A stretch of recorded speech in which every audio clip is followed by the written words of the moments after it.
소크라테스의 어록으로 알려져 있죠. 너 자신을 알라라는 말은 본래 고대 그리스 델포이의 아폴론 신전 앞마당에 새겨져 있는 신탁이었다고 합니다.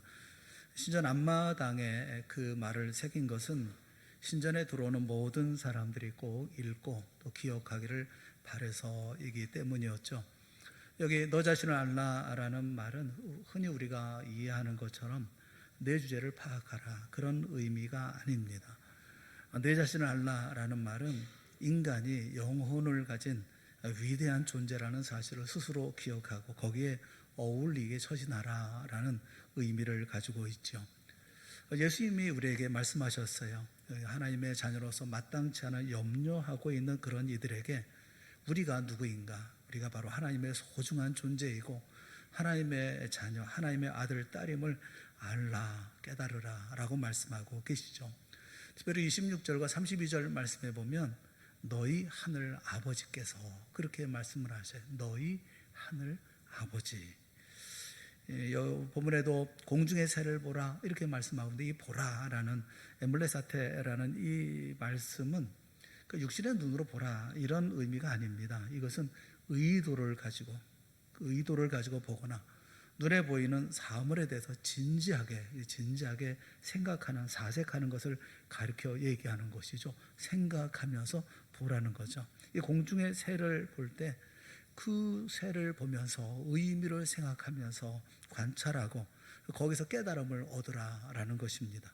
그러니까 무엇을 깨닫도록 주님께서는 이렇게 새를 말씀하시고 백합화를 말씀하실까요? 그것은 첫째는 새와 백합화도 우리 하늘 아버지께서 기르신다라는 것을 알라는 겁니다.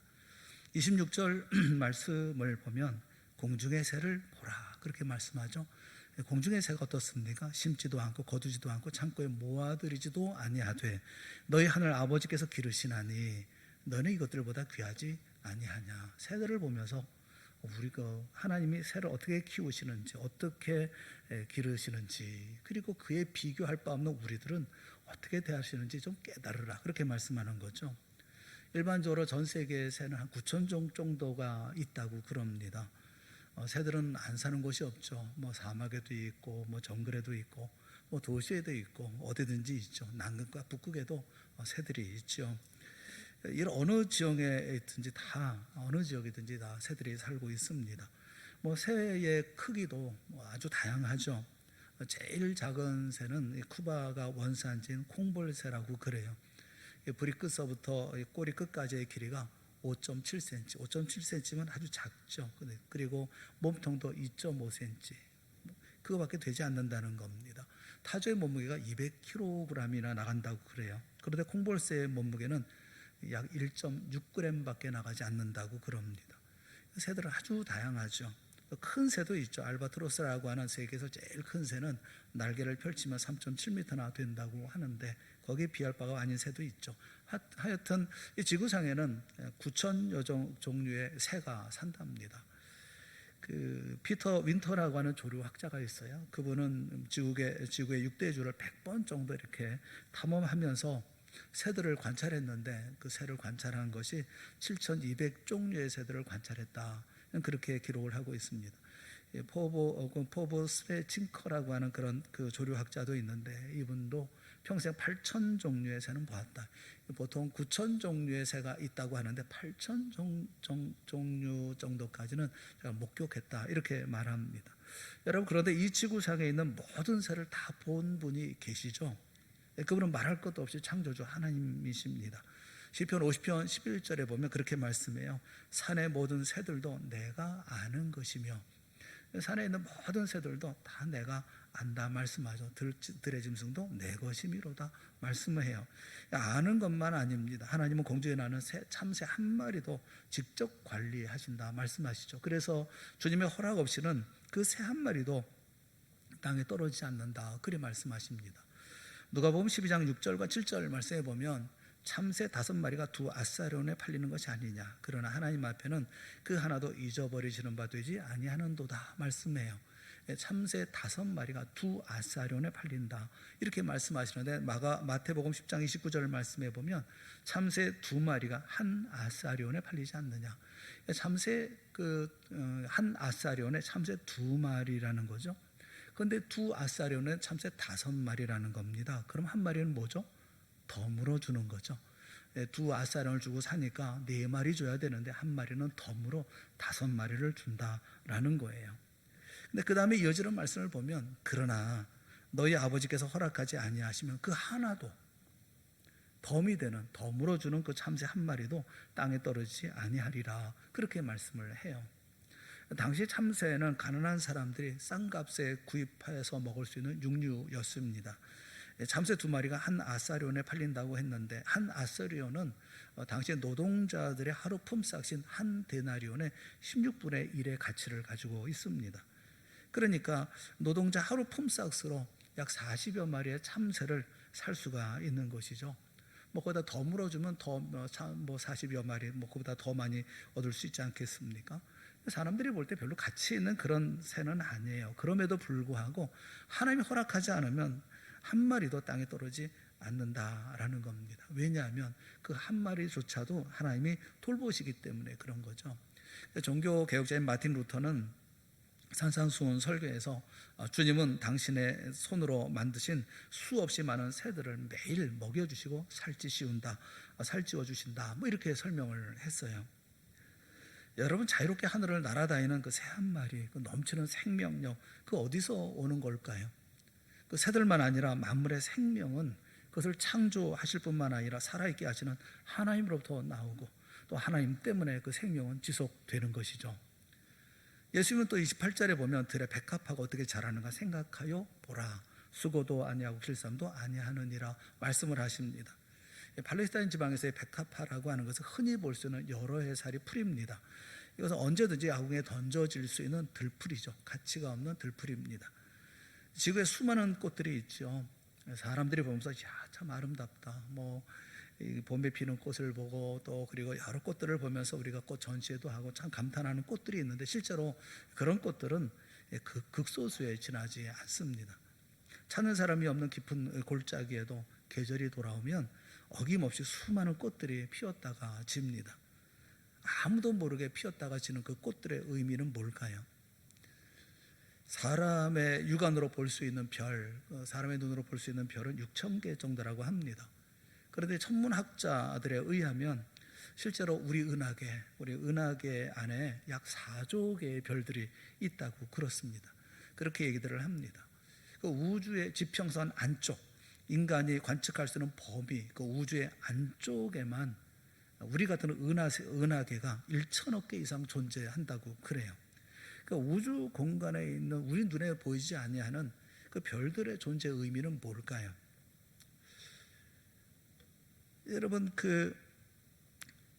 우주 공간의 별들만 아니라 또 여러 가지 우리가 볼 수 있는 세상의 많은 것들의 존재 의미는 뭘까요?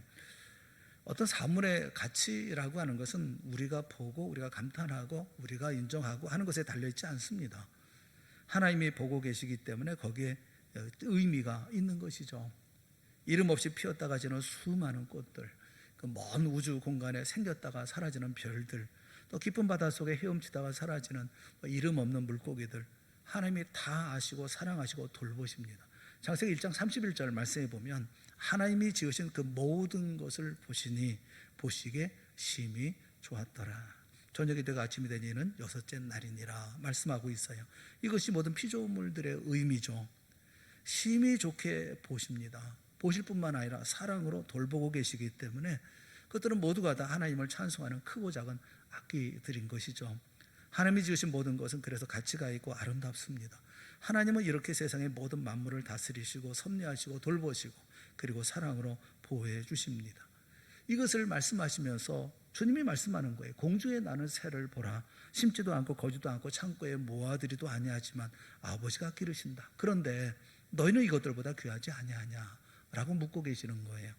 들의 백합화가 어떻게 자라는가 생각하여 보라. 수고도 아니하고 길쌈도 아니하느니라. 그러나 솔로몬의 모든 영광으로도 입은 것이 이 꽃 하나만 같지 못하였느니라. 오늘 있다가 내일 아궁이에 던져지는 들풀도 하나님이 이렇게 입히시거든 하물며 너희일까 보냐 믿음이 작은 자들아, 이렇게 말씀하고 계시는 겁니다. 그래서 이 모든 것을 보면서 우리 자신들을 생각을 해봐야 돼요. 주님이 말씀하신 것이 무엇입니까? 너희는 세상에서 정말 가장 소중하고 가장 귀한 하나님의 자녀다라는 거예요. 26절과 32절 말씀에 너희 하늘 아버지께서 이렇게 말씀하고 계시죠. 너희는 바로 우리, 바로 나를 가리켜 말씀하죠. 하늘은 천상적인 존재이신, 우리가 감히 근접할 수도 없고 가까이 할 수도 없고 우리가 어떻게 교제할 수도 없는 하나님, 저 하늘 위에 계시는 하늘이라고 하는 말 자체가 우리가 어떻게 함께 할 수 없는 그런 하나님을 뜻합니다. 이 두 단어 너희, 하늘, 이것을 이어주는 말이 아버지예요. 아버지라는 말은 질적으로 전적인 타자인 하나님이 우리와 어떤 관계를 맺고 있는지를 아주 분명하게 보여주고 있는 그런 말입니다. 하나님은 단지 우리를 창조하셨다는 이유 때문으로만 아버지이신 것이 아닙니다. 아들 예수 그리스도의 십자가의 죽음을 통해서 우리를 구원해 주셨다는, 개인적으로 나를 구원해 주셨다는 그런 의미에서의 아버지예요. 좀 더 나가서 삼위일체 하나님이시기 때문에 우리 아버지, 우리 하나님 자신을 내어주셔서 하나님 자신이 죽으실 만큼 사랑하셨기 때문에 그래서 내 아버지신 거죠. 우리는 하나님이 우리의 아버지라는 사실을 정말로 항상 기억해야만 합니다. 이 사실은 한시도 잊어서는 안 되는 것입니다. 이것이 신앙의 핵심이죠. 우리의 이름은 하나님의 기억에서 결코 지워지지 않습니다. 심지어 하나님의 손바닥에 내 이름을 새겼다라고 말씀하고 있어요. 하나님은 우리를 마치 눈동자처럼 지키시고 주님의 날개 그늘 아래 늘 감추시고 보호하신다, 그렇게 말씀을 합니다. 이사야서 49장 15절 말씀에 보면 여인이 어찌 그 젖먹는 자식을 잊겠으며 자기 태어난 아들을 긍휼히 여기지 않겠느냐. 그들은 혹시 잊을지라도. 여인이 젖먹는 자식을 잊어버릴 수가 있겠어요? 자기 태어난 그런 아들을 긍휼히 여기지 않는 그런 어미가 어디 있겠어요? 그런데 그들은 혹시 잊을지라도 나는 너를 잊지 아니할 것이다 라고 말씀하고 계셔요. 사랑하는 여러분, 돌아오고 있는 탕자를 기다리고 있었던 것은 아버지였습니다. 거리가 멀었지만 발견하고 달려가 품에 안았던 것도 아버지였습니다. 아버지의 재산을 창기와 함께 삼켜버린 아들이었음에도 불구하고 그 아들, 돌아오는 아들을 측은히 여겼던 것도 아버지였습니다. 그를 끌어안고 입을 맞춘 이도 아버지였습니다. 그에게 좋은 옷을 입히고 또 손에 가락지를 끼우고 발에 신을 신긴 이도 아버지였습니다. 그를 위해서 송아지를 잡고 잔치를 벌인 이도 아버지였습니다. 제임스 패커라는 분은 하나님 아는 지식이라는 책에서 그런 얘기를 했어요. 한 사람이 기독교 신앙을 얼마나 잘 이해하고 있는지를 판단하려고 하면 자신이 하나님의 자녀이며 또 하나님이 자신의 아버지가 되신다는 사실을 얼마나 중요하게 여기고 있는지를 보면 알 수 있다. 이 생각이 그의 예배와 기도와 총체적인 인생관을 유발하거나 지배하지 않는다면 그 사람은 기독교를 잘 이해하고 있다고 볼 수 없다라고 단언해서 말하고 있어요. 여러분 자신은 누굽니까? 여러분은 누구라고 생각을 하십니까? 여러분은 하나님과 어떤 관계이십니까? 그리고 우리가 예수님을 믿고 섬긴다고 얘기를 할 때 우리는 어떤 관계에서 주님을 모시고 주님과 함께하는 삶을 살아가고 계십니까? 여러분은 구원받은 하나님의 자녀입니까? 주님의 백성입니까? 예수 그리스도의 제자입니까? 하늘 백성이라는 자긍심을 가지고 이 세상을 살고 계십니까? 사랑하는 여러분, 우리 모두는 다 하나님을 아버지라고 부르는 하나님의 자녀들이라는 사실을 꼭 믿으시기를 주님의 이름으로 축원합니다. 우리 가운데 이방인은 없어요. 우리 모두는 선민입니다. 하나님께서 세상에서 택해서 불러주신 하나님의 택함 받은 백성이에요. 이런 자긍심, 예수 그리스도의 보혈로 죄악에서 구원받은 하나님의 자녀라는 사실을 늘 확신하는 우리 모두가 될 수 있기를 바라요. 한 스승이 있었습니다. 그 스승은 사람들에게 무슨 얘기를 듣든지 거의 반응하지 않습니다. 어떻게 생각하는지 정말 무감각하게 뭐 아무리 욕을 하고 무슨 얘기를 들어도 스승은 변하지 않습니다. 제자 하나가 그걸 보면서 참 감탄했어요. 어떻게 사람들의 말, 무슨 얘기도 그렇게 그 모든 것에 대해서 이렇게 편안할 수가 있을까? 그러면서 어떻게 내적 자유의 단계에 도달했는지 그걸 물어봤어요. 스승에게 어떻게 여기부터 다 자유로울 수가 있습니까? 그러자 그 스승이 큰 소리로 웃으면서 이렇게 말했다고 합니다. 나는 20살 때까지 사람들이 나에 대해서 어떻게 생각하는지 관심이 없었어.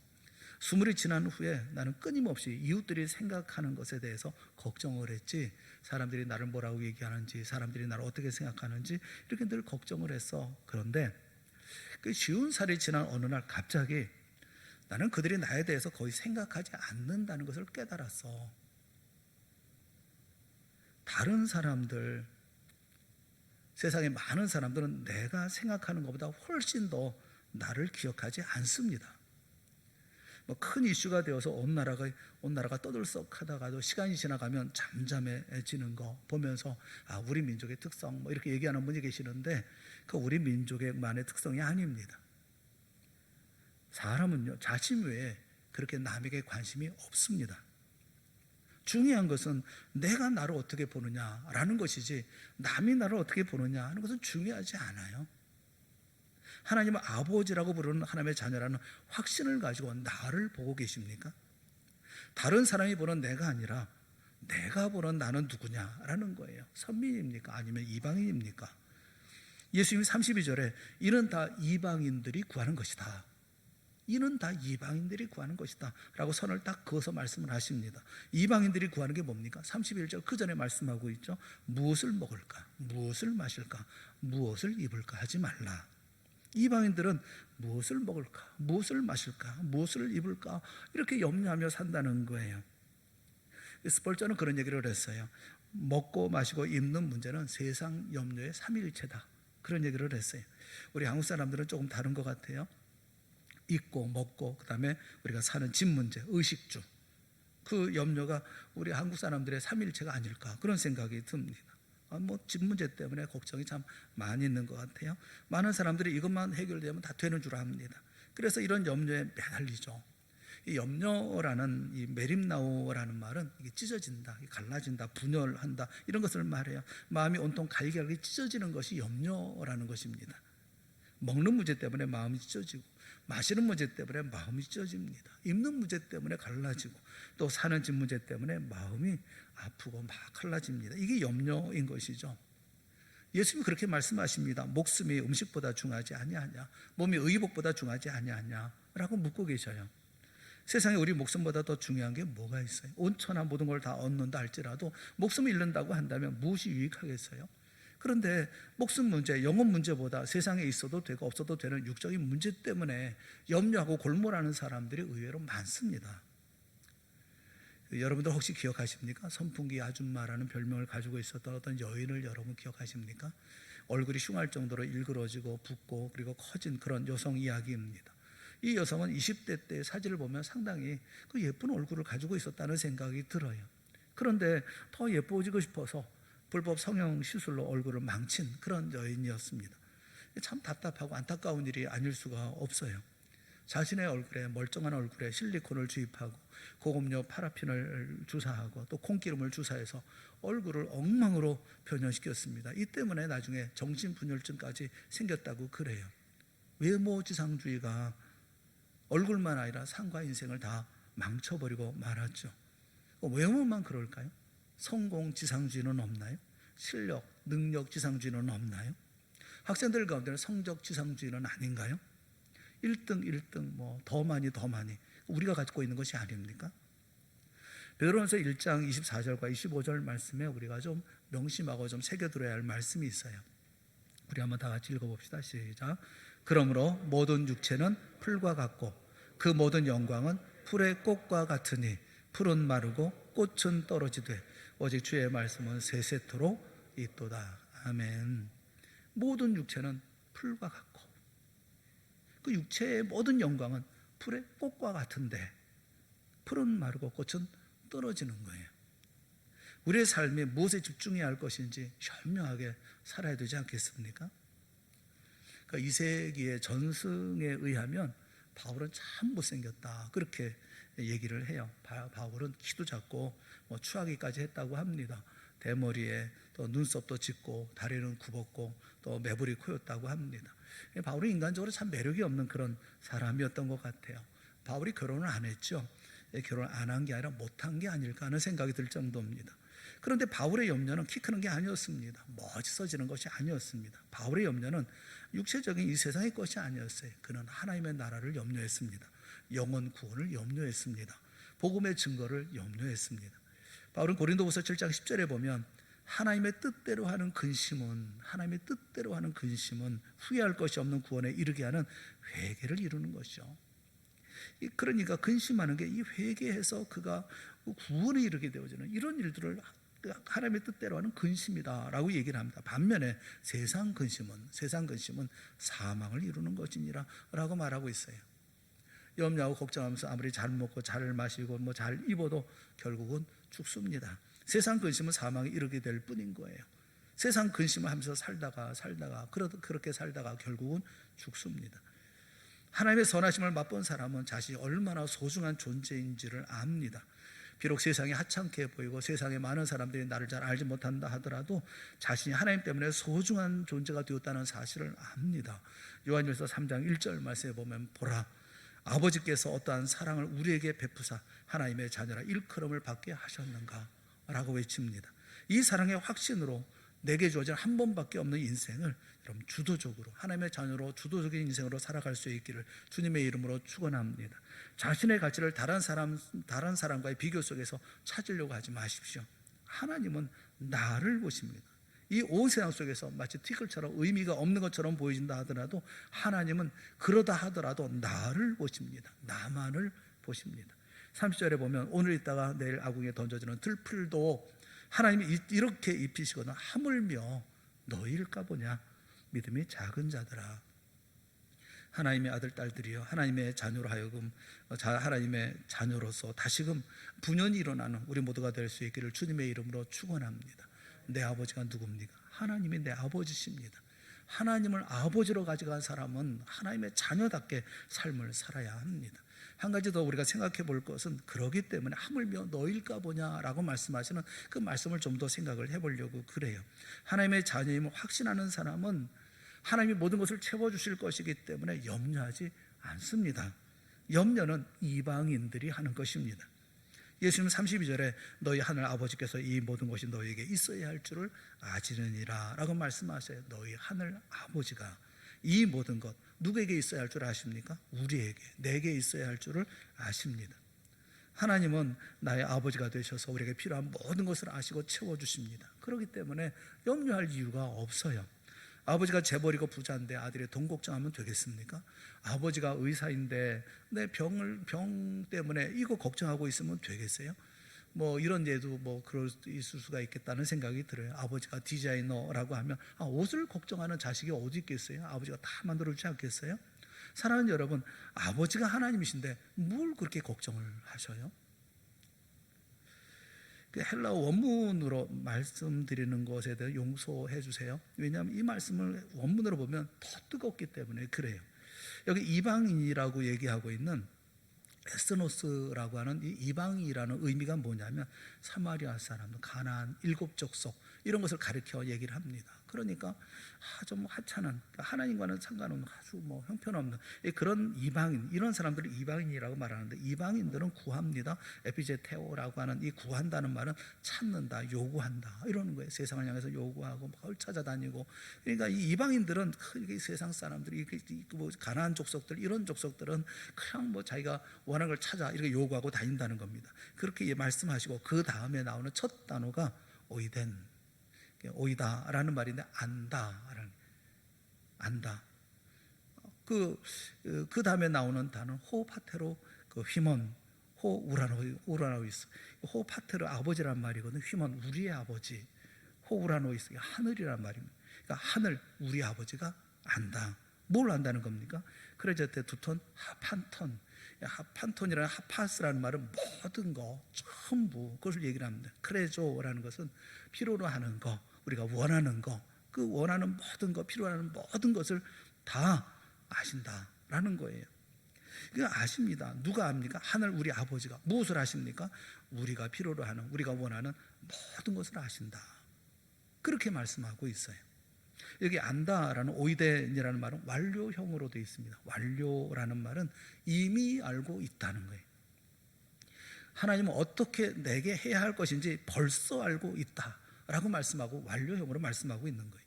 아버지신 하나님은 우리에게 언제 무엇이 필요한지를 완전하게 이미 알고 계시다, 그렇게 말씀하고 계시는 거예요. 사랑하는 여러분, 그렇게 걱정하지 말기를 바랍니다.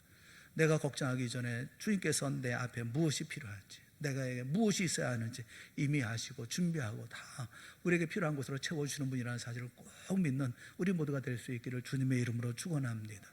엘리야는 450명의 바알을 섬기는 선지자와 대결해서 가볍게 승리합니다. 하지만 승리의 기쁨도 채 가시기 전에 악한 왕비 이세벨에게 위협을 당하죠. 생명의 위협을 당합니다. 엘리야는 이세벨을 통해서 멀리 도망합니다. 광야 로덴 나무 아래 앉아서 그래서 피곤하고 지친 몸으로 죽기를 간구합니다. 그렇게 지친 엘리야에게 아버지 하나님은 천사를 보냅니다. 어떻게 보냅니까? 무엇을 줘 보냅니까? 숯불에 구운 떡과 한 병 물을 주어서 먹고 마시게 합니다.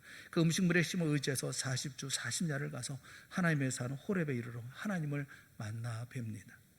선지자 제자들 중 한 사람이 빚을 많이 지고 죽었어요. 그런데 빚자이가 그 두 아들을 그 빚 대신으로 데리고 가서 종을 삼고자 하는 것입니다. 제자의 아내가 엘리사를 찾아왔습니다. 도움을 청했어요. 엘리사는 그 아내에게 집에 무엇이 있느냐라고 묻습니다. 여인은 기름 한 그릇 외에는 아무것도 없습니다라고 대답했어요. 엘리사는 모든 이웃들에게 그릇을 전부 빌려와라, 그리고 아들들과 함께 집에 들어가서 문을 닫고 그릇에 기름을 부으라라고 했어요. 그러자 빌려온 그릇마다 기름으로 가득가득 차고 넘쳤던 것입니다. 엘리사는 과부에게 그것을 팔아서 빚을 갚고 생활하라라고 말했어요. 우리 아버지 하나님은 빈 그릇마다 가득가득 차게 하시고 길을 열어주시고 필요한 곳으로 채워주시는 분이라는 사실을 여러분 믿으시기를 바랍니다. 마태복음 10장 9절과 10절 말씀을 우리 한번 다 같이 한번 읽어봅시다. 다 같이 시작.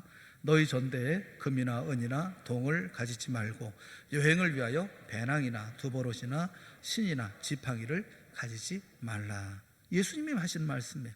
왜 가지지 말라고 하십니까? 금도 갖지 말래요, 은도 갖지 말래요, 동도 갖지 말래요.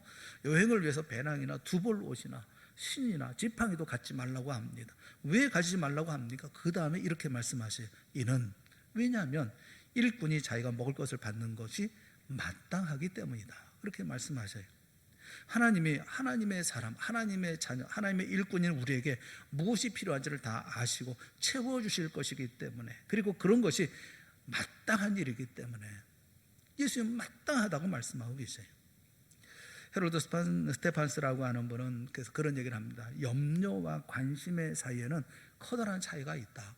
염려와 관심의 차이에는 커다란 차이가 있다. 염려하는 사람은 문제를 보고 관심을 가지는 사람은 문제 해결을 본다. 무슨 말인지 아시겠죠? 염려와 관심은 차이가 있어요. 이방인은 염려한다는 겁니다. 문제를 보고 걱정하고 염려를 한다는 겁니다. 그런데 하나님의 자녀는 관심을 가진다는 거예요. 하나님의 백성은 하나님이 어떤 방법으로 이 모든 걸 공급하시고 해결하시는가에 관심을 갖는다는 거예요. 베드로전서 5장 7절에 보면 베드로는 이렇게 얘기합니다. 너희 염려를 다 주께 맡겨버리라, 이렇게 말해요. 베드로는 참 염려가 많은 사람이었습니다. 그러나 그가 성숙한 다음에 보니까 염려라는 것은 염려하는 게 아니라 맡기는 것이라는 것을 알았어요. 아버지를 아는 사람은 염려할 것이 없습니다. 아버지가 계시니까요. 아버지가 이 모든 것을 다 알아서 해주실 것이기 때문에 그렇습니다. 하나님 우리 아버지이십니다. 하나님을 아버지로 둔 사람은 염려하지 않습니다. 사랑하는 여러분, 그래서 하나님의 자녀와 이방인의 차이는 우선순위의 차이가 있어요.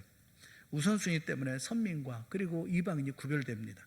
이방인은 쓸데없는 것을 구하고 쓸데없는 것에 목숨을 걸고 쓸데없는 것 때문에 기뻐하고 슬퍼합니다. 이 선민과 이방인의 차이예요. 선민은 먼저 구해야 할 것을 먼저 구하는, 무엇이 우선인지를 아는 그가 바로 하나님의 자녀입니다.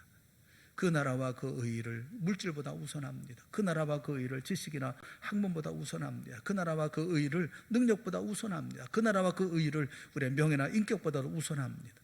영적인 것을 구하면 육적인 것은 주님께서 해결해 주십니다. 염려하지 말라 말씀하셨어요. 그 모든 것을 더하여 주시리라, 그렇게 말씀하셨어요. 마르다는 예수를 대접하는 데 열중했습니다. 그런데 마리아는 예수의 말씀을 듣는 데 열중했어요. 대접하는 데 열중했던 마르다는 예수님께 자기 동생에 대해서 일로 불평하잖아요. 사람들은 긴급한 것과 중요한 것을 혼동합니다. 더 중요한 것과 덜 중요한 것을 혼동합니다. 미국의 클로비스 채플이라는 목사님이 했던 얘기가 참 유명한 얘기가 있어요. 두 척의 외륜선 이야기라는 이야기가 있어요.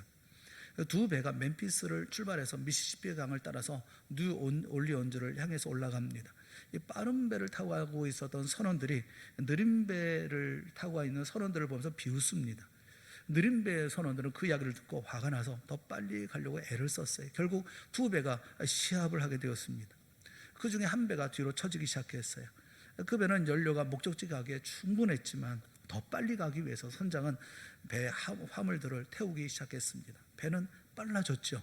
그리고 결국 승리했습니다. 경주에서 이겼습니다. 그런데 수송해야 할 화물은 모두 다 태워버리고 만뒤였습니다.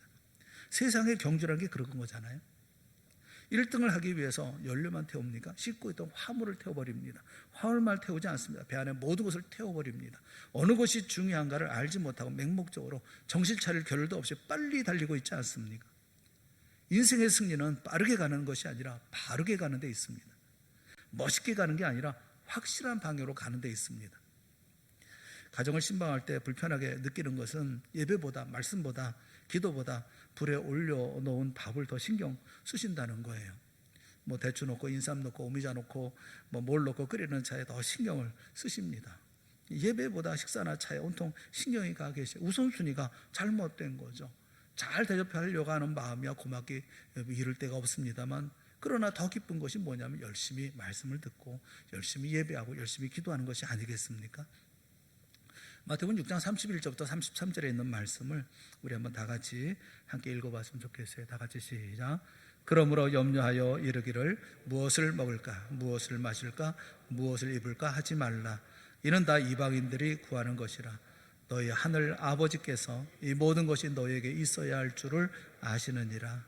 그러즉 너희는 먼저 그의 나라와 그의 의를 구하라. 그리하면 이 모든 것을 너희에게 더하시리라. 할렐루야. 한 얘기 하나만 더 하고 말씀을 마치도록 하겠습니다. 나폴레옹이 가지고 있던 말이 도망쳤을 때 이야기가 있어요. 나폴레옹의 말이 도망갔어요. 날쌘 병사가 자기 말을 타고 가서 장군의 말을 잡아와서 말고삐를 나폴레옹에게 건네주었습니다. 그때 나폴레옹이 병사에게 인사를 했어요. 고맙네 대위. 이 병사의 눈이 휘둥그레졌습니다. 자신은 병사한테 대위라고 말했으니까요. 하지만 그는 감사합니다 장군님 하고 즉시로 막사에 가서 짐을 챙겨서 장교 숙소로 갔습니다. 거기에서 대위의 군복을 받았죠. 나폴레옹의 말 한마디에 장교로 바뀐 것입니다. 이 병사는 따지도 않고 사양하지도 않고 의심하지도 않았습니다. 왜냐하면 그렇게 할 수 있는 힘을 가진 사람이 그렇게 말했기 때문에 그렇습니다. 그래서 그냥 기쁨으로 감사함으로 받아들인 거예요. 여러분, 왜 하나님의 자녀입니까? 왜 하나님의 아들 딸들입니까? 하나님이 너는 내 아들이야, 너는 내 딸이야 라고 선포하셨기 때문에 그렇습니다.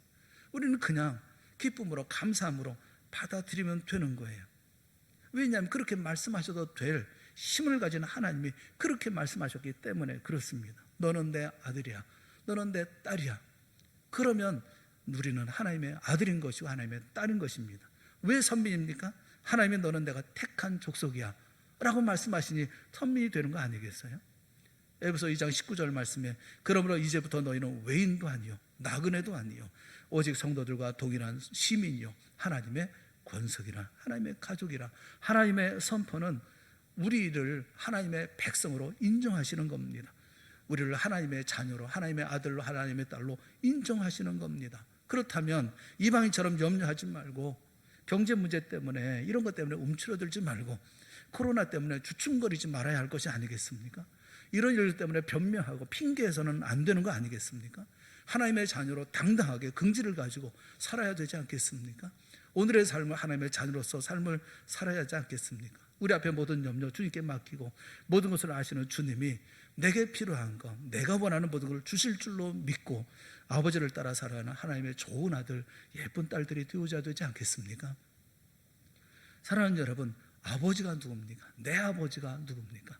나를 인도하시는 아버지, 내 모든 것을 아시는 아버지, 세상 모든 것과 피조물과 비교할 수 없는, 하물며 이렇게 말씀하실 만큼 놀라운 은혜와 사랑을 받은 나이고, 하나님 자신이 생명을 바쳐서 사랑한 나라고 하는 사실, 나의 하나님의 아들, 딸이라는 사실을 우리가 생각한다면 우리가 이 가운데 소극적인 삶을 살아야 되겠습니까? 힘내 주의 역사를 이루는 우리 동산의 성도들이 다 되어질 수 있기를 바랍니다. 힘내십시오. 용기 내십시오. 일어나십시오. 그리고 주 앞에서 우리에게 맡겨진 소명들을 감당해 나가는 능력의 믿음의 종들이 다 되어지고 하나님의 자녀들이 되어질 수 있기를 주님의 이름으로 축원합니다. 함께 기도하겠습니다. 사랑의 하나님 아버지, 우리의 눈을 열어주시고 우리의 귀를 열어주시기를 원합니다. 주님께서 말씀하시는 말씀을 듣게 하시고 주님께서 인도하시는 그 모든 것을 보게 하여 주시옵소서. 이 모든 것을 도와여 주실 주님을 믿고 의지하고 하나님의 자녀로서 당당하게 믿음의 역사를 만들어가는 저희 모두가 되게 하여 주시옵소서. 우리와 우리 가정과 우리 동산교회가 늘 승리하는 귀한 믿음의 역사에 이루는 귀한 하나님의 아들, 딸들이 다 되어질 수 있도록 이 시간 큰 능력의 손으로 붙들어 주시옵소서. 예수님의 이름으로 간절히 기도드리옵나이다. 아멘.